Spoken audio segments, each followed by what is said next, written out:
Bonjour, je suis ravi de vous retrouver aujourd'hui pour cette nouvelle leçon sur les statistiques multivariables. On va traiter aujourd'hui de la régression logistique. Le plan de ma présentation sera d'abord de vous présenter la régression logistique binaire avec deux volets. D'abord le modèle lui-même et ensuite comment utiliser le modèle pour pour faire de la prédiction. Et ensuite, on va étendre ce cadre-là au cas multiclasse. Donc ça s'appelle la régression logistique multiclasse. Pareil, je vais d'abord commencer par présenter le modèle et ensuite comment faire de la prédiction avec ce modèle. D'accord.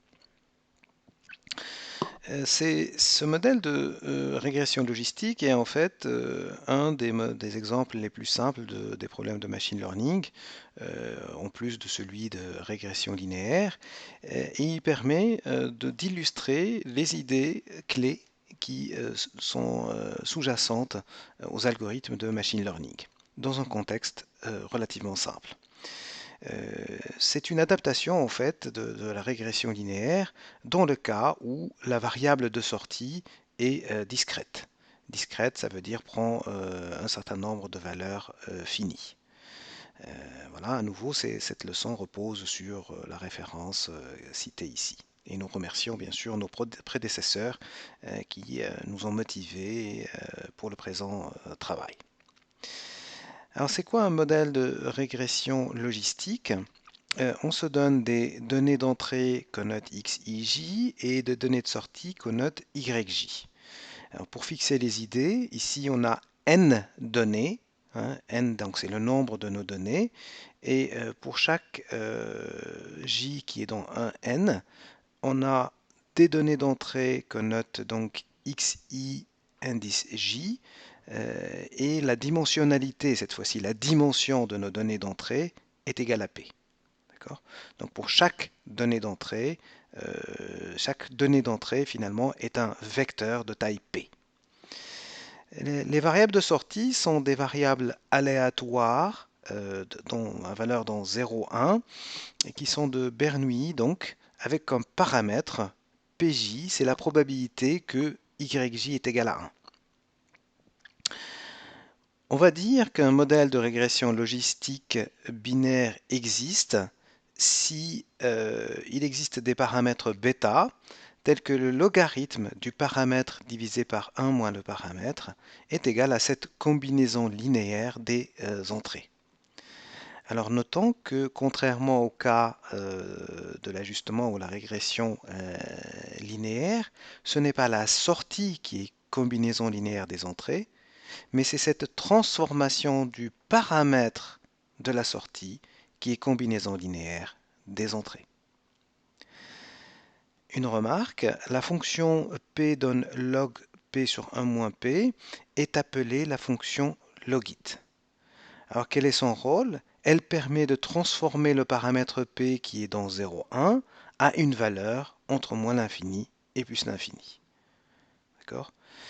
Et en fait, alternativement, on peut considérer n'importe quelle fonction bijective de 0, 1 vers moins l'infini plus l'infini, par exemple la fonction de distribution cumulative de la variable aléatoire gaussienne standard.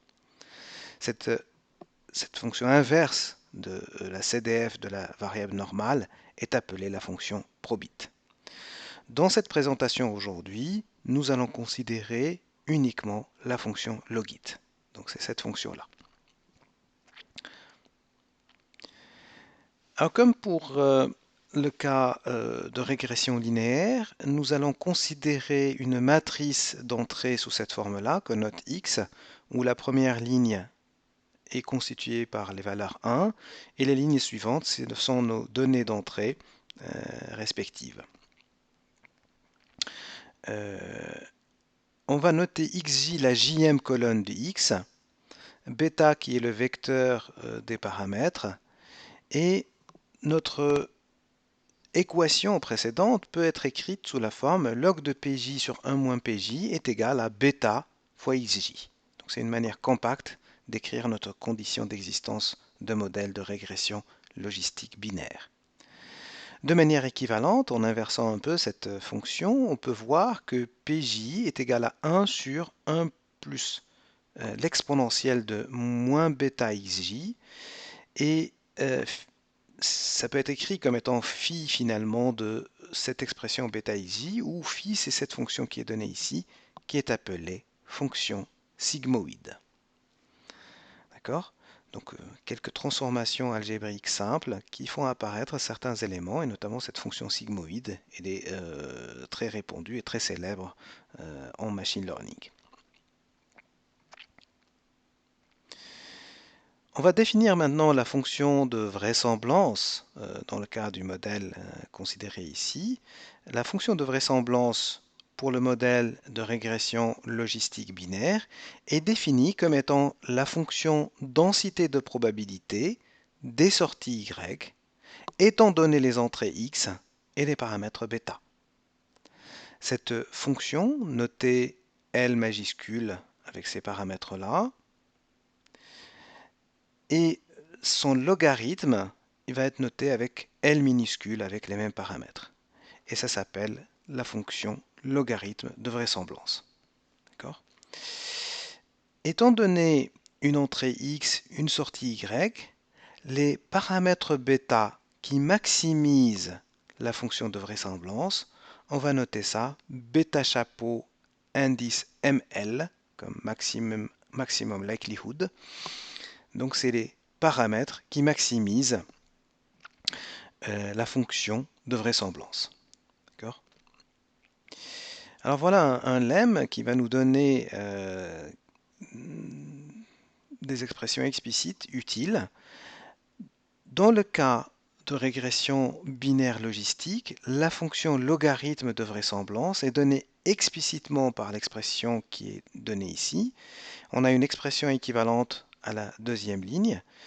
Et l'avantage de ces expressions, c'est qu'ils montrent en particulier que cette fonction est une fonction concave de bêta. Ce qui va être utile pour quand on va chercher à maximiser cette fonction par rapport à bêta. Le gradient de cette fonction, donc sa dérivée par rapport à bêta, est donné explicitement par cette expression. Et on a même accès à la dérivée seconde, c'est-à-dire la matrice hessienne, qui est donnée par cette expression explicite. Alors on a une remarque ici, comment calculer ces estimateurs de maximum de vraisemblance.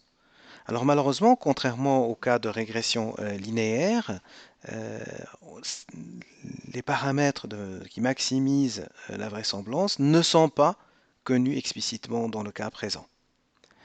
Mais étant donné que la fonction logarithme de vraisemblance est concave, on peut utiliser des méthodes numériques très efficaces pour faire ce calcul numériquement. Par exemple, un algorithme d'optimisation convexe comme CVX, ou un algorithme qui est inclus dans la bibliothèque CVX. De manière alternative, on peut utiliser les expressions du gradient et de la matrice hessienne pour appliquer l'algorithme de Newton, dont une description générale est donnée dans cette référence-là, et pour une application dans le cas de régression logistique est donnée dans la référence 2. Alors comment maintenant utiliser notre modèle de régression binaire pour faire de la prédiction? Donc le contexte un peu comme dans le cas de régression linéaire, nous souhaitons maintenant prédire la sortie y indice n plus 1 à partir d'une nouvelle entrée x indice n plus 1. Donc l'idée, c'est d'imiter notre modèle de régression logistique binaire en calculant P indice n plus 1 ou un estimateur de P indice n plus 1 sous forme de cette expression-là, avec les paramètres de maximum de vraisemblance qui vont pondérer notre nouvelle entrée. Et ensuite, on va prédire que l'estimation de notre sortie indice n plus 1, celle qu'on veut prédire, c'est l'indicatrice que ce paramètre-là est plus grand que 1,5. Donc quand ce paramètre est plus grand que 1,5, on prédit 1. Quand c'est plus petit que 1,5, on prédit 0. D'accord? Donc voilà le modèle de prédiction binaire logistique. On va étendre maintenant notre modèle au cas où la sortie est multiclasse. Donc le contexte est le même. Pour les entrées, c'est toujours x, y, j. Les sorties sont notées de la même manière, sauf que maintenant, on va supposer que des variables aléatoires, les y, j, sont des variables aléatoires à valeur dans 1 jusqu'à k, et non plus des variables binaires comme tout à l'heure. Hein. Donc ils peuvent prendre k à valeur avec k qui peut être plus grand que 3. Et tel que la probabilité que la sortie y vaut la valeur k est donnée par un certain p de k. Et bien sûr, tout cela est indicé par l'indice de nos données j allant de 1 jusqu'à n. Un modèle de régression logistique multiclasse existe pour nos données d'entrée et nos données de sortie s'il existe des paramètres bêta k tels que le logarithme de p de k, hein, le logarithme du paramètre d'indice k, est proportionnel à la combinaison linéaire de bêta k avec les données d'entrée correspondantes. Et ce signe proportionnel veut dire que le coefficient de proportionnalité doit être indépendant de k.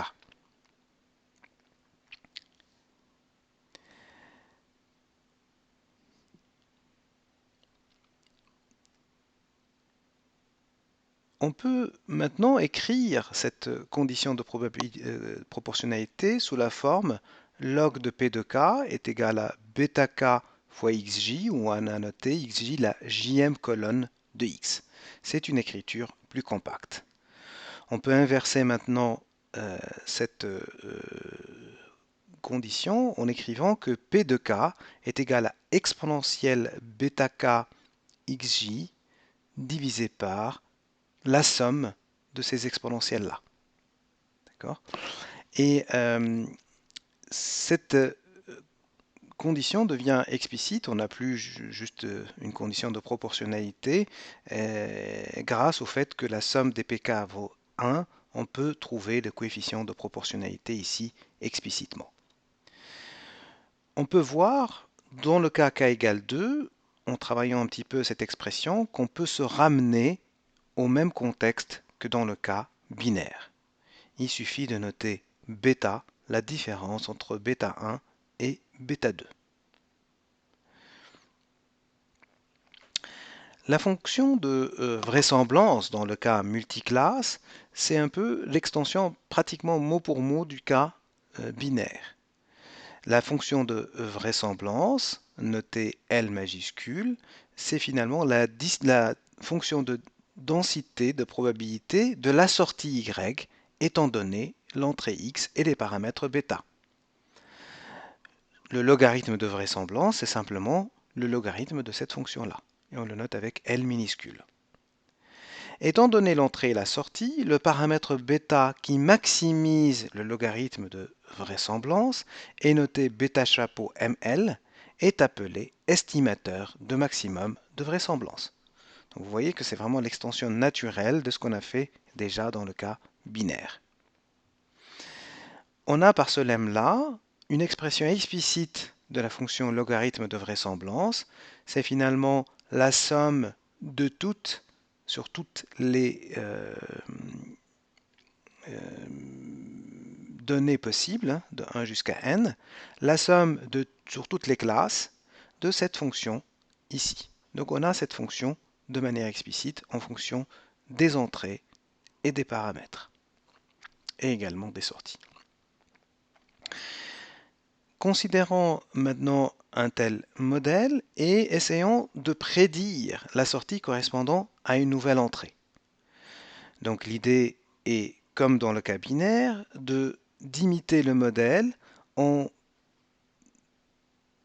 calculant le paramètre d'indice n plus 1, le nouveau paramètre, hein, p chapeau indice n plus 1, comme étant cette expression-là. Donc on prend l'exponentielle de bêta k multiplié par la nouvelle entrée et on pondère par la somme par normalisation. Alors, dans ce cas-là, on va prédire la nouvelle sortie comme étant l'argmax, la valeur qui maximise P chapeau indice n plus 1 de K. Et donc vous voyez qu'ici également, on peut prédire une nouvelle sortie à partir de notre modèle et d'une nouvelle entrée. Voilà, ici je vous donne, comme chaque fois, la bibliographie de ce travail et je vous invite à consulter le livre pour tous les détails des démonstrations des résultats qui sont présentés ici. Je vous remercie pour votre attention et je vous souhaite une bonne journée ou soirée et je vous dis à bientôt. Au revoir.